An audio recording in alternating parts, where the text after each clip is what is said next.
आपसे कोई व्यक्ति जब शब्द कहता है और आप आग बबूला हो जाते हैं तो समझिए आपने सामने अग्नि के कुंड में कूदने के पहले पेट्रोल डाल दिया, उसमें आप गिर पड़े।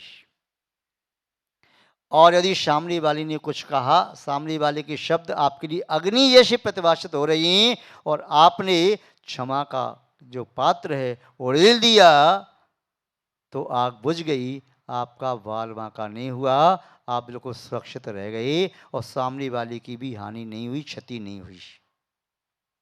अब देख लीजिए आपको क्या करना है। दोनों हाथों में बर्तन है, एक हाथ के बर्तन में पेट्रोल भरा हुआ है, दूसरे हाथ के बर्तन में अग्निशामक गैस है, जैसे हो जाती है। अब देख लीजिए क्या करना है। यदि आप ताव में आकर के पेट्रोल डाल देते हैं तो अपना अहित तो निश्चित रूप से है ही, और सामने वाले कितने लोगों का अहित होगा कह नहीं सकते। और यदि आपने अग्निशामक गैस का प्रयोग कर लिया तो अग्नि बुझ जाएगी, आपके परिणाम भी शांत, आपकी ये फुलवाड़ी चेतना की फुलवाड़ी गुण महक रही है, वह ज्यों की त्यों अपनी सुगंध के माध्यम से पूरे वातावरण को सुवासित कर देंगे। महानुभाव, उत्तम क्षमा के संबंध में आचार्य पूज्यपाद स्वामी जी ने सभा सिद्धि में लिखा है, क्षमा क्या है? निमित्त के कारण उपस्थित होने पर भी क्रोध नहीं आना, क्रोध के निमित्त कारण उपस्थित होने पर भी क्रोध नहीं आना, यह क्षमा है। और जब आपकी अनुकूल काम सब चल रहा है तो कहाँ क्रोध आपको आएगा? फिर तो क्षमाशील कोई भी बन सकता है। आपकी आज्ञा देने के पहले काम हो रहा है, सब काम आपके अनुकूल हो रहा है, बैठने का स्थान, आपके चलने के लिए वाहन, आपके सोने का स्थान, खाने पीने का सामान, जो आप चाहते हैं वही आपको मिल रहा है, तो आपको क्रोध क्यों आएगा? अच्छा, पूज्यपाद स्वामी ने कहा, क्रोध के कारण मिलने के बावजूद भी आपको क्रोध नहीं आता है, तब वास्तव में उत्तम क्षमा उसे ही मानना चाहिए। मुनि महाराज जी भी, यदि लोग उनकी पूजा कर रहे हैं, भक्ति कर रहे हैं, नमस्कार कर रहे हैं, जय जयकार कर रहे हैं, प्रशंसा के पुल बांध रहे, तारीफ कर रहे हैं, हमारे यहाँ तो ऐसे महाराज जी आए, ऐसी चर्या वाली महाराज जी आए, चौथे काल जैसे महाराज आए, ऐसे आए वैसे आए, और महाराज सुन सुन के फूल के कुप्पा हो रहे, तो गुस्सा क्यों आएगा उनको?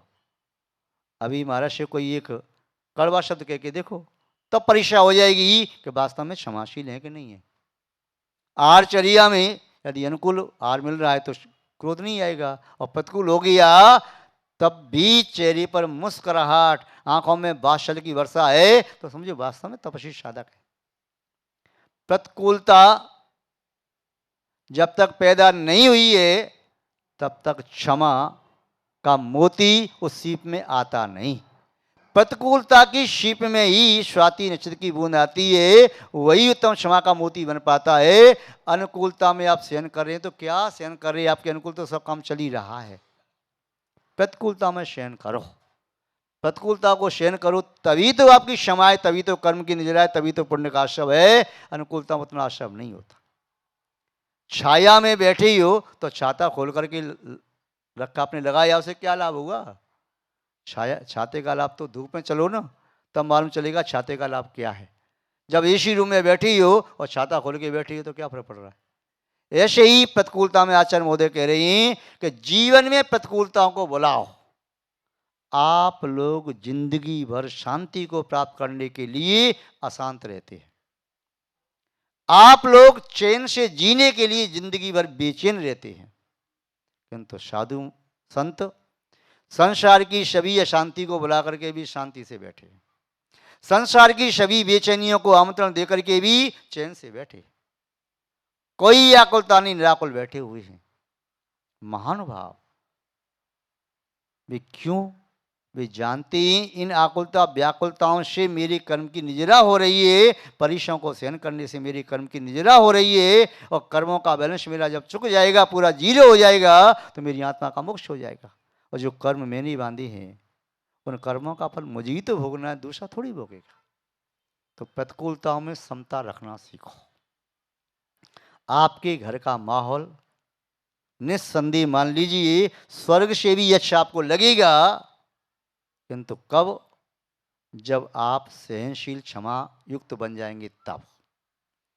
छोटी छोटी बात पर क्रोध आपकी नासिका पर न रखा हो, नासिका के अग्रभाग पर रखा हुआ क्रोध बहुत खतरनाक होता है। इसलिए जीवन में ध्यान रखना है, सहन करो। और जो अपनों को ही सहन नहीं कर पाए तो बाहर वालों को सहन करना पड़ेगा। अभी तो आपसे अपनों ने कहा है, माता पिता ने कहा, भाई बहन ने कहा, भाई ये चीज़ गलत है, ऐसा मत कर, आपको क्रोध आ गया। अभी तो उन्होंने प्यार से समझाया, डांट के कहा, कल घर बाहर के लोग कहेंगे, उपहास करेंगे, ताना देंगे और आपकी निंदा करेंगे और तब भी नहीं सुधरोगे तो पुलिस की बेंत और हथकड़ी आपके पास तक आ सकती हैं। इसलिए पहले अपनों को सहन करना सीख लो। जीवन में कहना नहीं, सहना सीखो और सबके साथ रहना सीखो। ये शब्द कभी मत कहो, मैं इसके साथ नहीं रह सकता, मैं इसके साथ नहीं रह सकता, मैं अकेला रहूंगा, माता पिता के साथ नहीं रह सकता, भाई के साथ नहीं रह सकता। ये शब्द ही धर्म से दूर करने वाला है, धर्म से दूरी बढ़ाने वाला है।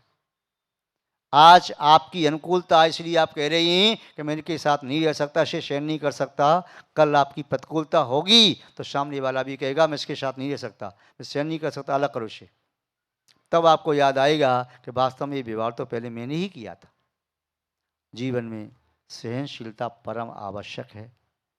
उत्तम क्षमा के संबंध में ज़्यादा कहना उचित नहीं है, जानना बहुत जरूरी है। अपनी अंतरंग से पैदा करो उत्तम क्षमा को, समझो कि वास्तव में मैं कितना क्रोध करता हूँ, छोटी छोटी बातों को सहन नहीं कर पाता हूँ, मेरी कितनी गलती है। यदि मैं चाहूँ तो कम से कम 98 और 99% मैं बातों को टाल सकता हूँ और क्षमा भाव से अपनी बिगड़ी कार्य को भी बना सकता हूँ। और क्रोध करके बने बनाए काम में बिगड़ जाते हैं। ऐसे 50 उदाहरण, सैकड़ों उदाहरण हैं जो आपके जीवन में प्रैक्टिकल होते हैं। महान भाव, उत्तम क्षमा धर्म मुनि महाराज का गुण है, अच्छी बात है, किंतु ये मिश्री की डली है। यदि आपको मिल जाए, प्राप्त हो जाए तो छोड़ना नहीं, खा लेना, आपका जीवन भी सुखद बनेगा। ऐसा नहीं है जो मिश्री कोई सेठ खा रहा है, उस मिश्री को यदि कोई गरीब बालक खा लेगा तो उसका मुंह मीठा नहीं होगा क्या? उस मिश्री के टुकड़ी को कोई तिरंज जानवर खाता है तो उसका मुंह मीठा नहीं होगा क्या? चींटी भी मिश्री को खाती है ना, उतना नहीं खा पाती इतना मनुष्य खा पाता है, किंतु थोड़ा तो खाती है। ऐसे ही आप भी उत्तम क्षमा धर्म की मिश्री की डली का एक कड़वी अपनी आत्मा तक ले जाओगे तब आपको बहुत आनंद की अनुभूति होगी, आपको बहुत अच्छा लगेगा। महान भाव, क्रोध के निमित्तों से बचना है। क्रोध आना वैभाविक परिणति है, ये कभी नहीं कहना उसने ऐसा कह दिया, क्रोध आना स्वाभाविक था, क्रोध आ गया, उसने मुझे जब शब्द कही, गाली दी, मारपीट की, अपमान किया, तिरस्कार किया, ये कभी नहीं कहना स्वाभाविक है।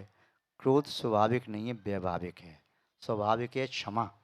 पानी का गर्म होना स्वाभाविक नहीं है, पानी का गर्म होना वैभाविक परिणति है। अग्नि के संग से पानी गर्म होता है, किंतु पानी का स्वभाव शीतलता है। अग्नि के संग से पानी कितना भी गर्म हो जाए फिर भी वह पानी उस अग्नि को बुझा देता है। ऐसे ही आपके अंदर कितना भी क्रोध के निमित्त मिले, किंतु अपनी क्षमा को नष्ट मत होने देना। यदि क्षमा नष्ट हो गई तो आत्मा भी नष्ट हो जाएगी, आत्मा के गुण नष्ट हो जाएंगे। क्षमा शब्द का अर्थ ऐसे भी देख सकते हैं, क्ष कहिए तो क्षय, माँ कहिए तो मत या नहीं होने दे। जो आत्मा का क्षय नहीं होने दे, आत्मा को नष्ट नहीं होने दे, उसे ही वास्तव में क्षमा कहते हैं। और अपनी आत्मा को शाश्वत बनाने के लिए, अपनी आत्मा की शाश्वत शुद्ध दशा को प्राप्त करने के लिए, आत्मा के शाश्वत शुद्ध गुणों को प्राप्त करने के लिए, भोगने के लिए, अनंत काल तक के लिए भोगने के लिए उत्तम क्षमा धर्म को प्रकट करो। यही वास्तव में कल्याण का प्रथम सोपान है। और उत्तम क्षमा आती जाएगी, क्रोध आदि कषाय शांत होते जाएंगे और आप मोक्ष मार्गी बन जाएंगे। और यही आपकी क्षमा की दमखम होना चाहिए। दमखम पैसे से नहीं होती। आप कहते ना उसमें कितनी दमखम हम देख लेंगे, तो दमखम किसे कहते हैं आप? महाराज जी व्यक्ति बहुत अच्छे दमखम वाले हैं, तो दमखम आप किसे कहते हैं? आप दमखम कहते हैं पैसे वाले को है। किंतु आचरण का दम वो कहलाती है जिसने इंद्रियों का दमन कर दिया, उसके पास दम है। और खम खम कहिए तो क्षमा भाव, क्षमा।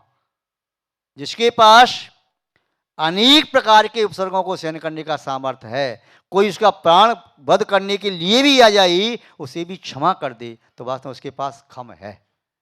तो दम खम उसके पास होती है, जो इंद्रिय विजेता है और जो संसार के सभी प्राणियों के प्रति मैत्री भाव की स्थापना कर सकता है, क्षमा कर सकता है, उसी के पास खम है। तो दमखम वाले व्यक्ति बनो, बातों की दमखम नहीं, अंदर आत्मा की दमखम पैदा हो।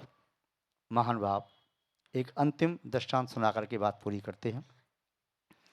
एक दामाद अपनी ससुराल में पहुंचे,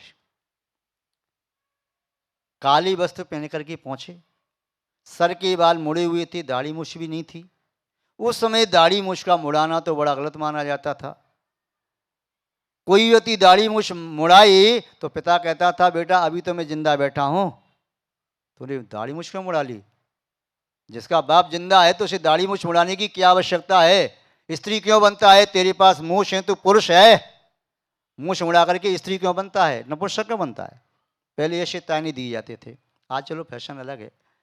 तो वह दामाद अपनी ससुराल पहुंचा, दाढ़ी मूछ मुड़े हुए थे, सिर के बाल मुड़े हुए थे, काले कपड़े पहने थे। ससुराल वालों को देखते ही उनको तो छक्के छूट गई, दामाद इस हालत में कैसे आई, क्या हो गया? उन्हें लगा कि लगता है घर में कोई अशुभ घटना घटित हो गई। डरते डरते पूछा, लाला जी क्या हो गया, कोई समाचार नहीं मिला, कोई अशुभ बात हो गई? आप काले कपड़े पहन करके आई और ऐसा हुआ, हमें तो समाचार नहीं ज्ञात हुआ, क्या हुआ? लाला जी बोले, हाँ जी पिताजी, घर में मृत्यु हो गई थी तो शोक में मैंने काले कपड़े पहन लिए। किसकी मृत्यु हो गई? मेरी अंदर जो रहने वाला क्रोध था उसकी मृत्यु हो गई है, इसलिए मैंने काले कपड़े पहन लिए। ससुराल के लोग हंसने लगे ठाका लगा करके, क्रोध की मृत्यु भी हो सकती है क्या? क्रोध मर सकता है क्या? वो शांत खड़ी रही लाला जी शांति से। तो उसने कहा, ससुर ने, कि मेरी यहाँ काले कपड़े पहन करके आई, निकल जाओ यहाँ से, मेरा तिरस्कार करा दिया, अपमान करा दिया, लोग क्या कहेंगे, उसका दामाद काले कपड़े पहन करके आया। पहले काले कपड़े पहन के जाना अशुभ माना जाता था, आए तो काले कपड़े का भी चल रहा है फैशन। पहले माँ बहन काले कपड़े नहीं पहनती थीं, वो अपशकुन माना जाता था, वैधव्य का निमित्त कारण माना जाता था, काले कपड़े शोक का प्रतीक है, तो पहले नहीं पहनते थे। पीले कपड़े, लाल कपड़े, केसरिया कपड़े ऐसे बस पहनते थे। अब वह दुत्कार के फटकार के बुरी तरह से उसको निकाल दिया। किसको? दामाद को। दामाद मुस्कुराता हुआ अपना सूटकेस बैग उठाया, चल दिया। 10-20 कदम गया होगा, आ जाओ, बाद में मेरी बुराई करोगे तो मुझको निकाल दिया घर से, आ जाओ। लौट के फिर वो पहुंच गया, बैठा था, तब तक सारा वो सास आ गई,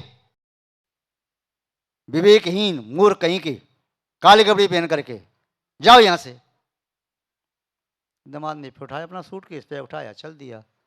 4 कदम आगे चला, साले ने कहा, आ जाओ, बाहर हमारी निंदा करोगे, सास ने ऐसा कहा, सस ने ऐसा कहा, आ जाओ। फिर आ गया, तो छोटा साल आ गया, उसने फटकार दिया, उठाया सूटकेस, जाओ यहाँ से, फिर चल दिया। फिर कोई और आ गया, अड़ोसी पड़ोसी आ गया, उसने बार बार वह वहां तक जाता, बार बार बुला लेते। ये घटना उसके साथ 1 बार नहीं, 2 बार नहीं, 4 बार नहीं, 70 बार हुई। कितनी बार?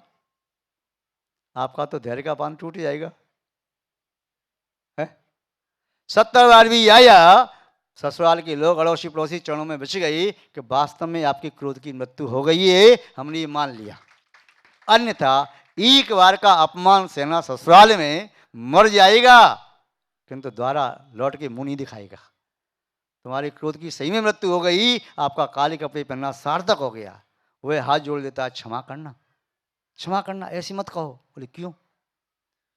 मेरे क्रोध की मृत्यु हुई है, मान की नहीं हुई, वो बैठा है, उसको बल मिल जाएगा, इसलिए मेरी प्रशंसा मत करो।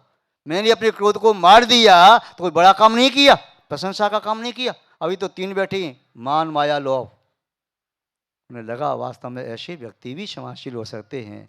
तस्कार को तस्कार समझे ही नहीं, मस्ती से मुस्कुराते हुए कहो मुझे कुछ फर्क नहीं पड़ता। कोई व्यक्ति आपकी बुराई करे तो यदि सही कह रहा है तो आपको गुस्सा करने का कोई अधिकार ही नहीं है, और गलत कह रहा है तो आपकी बात सुनते क्यों हो तुम?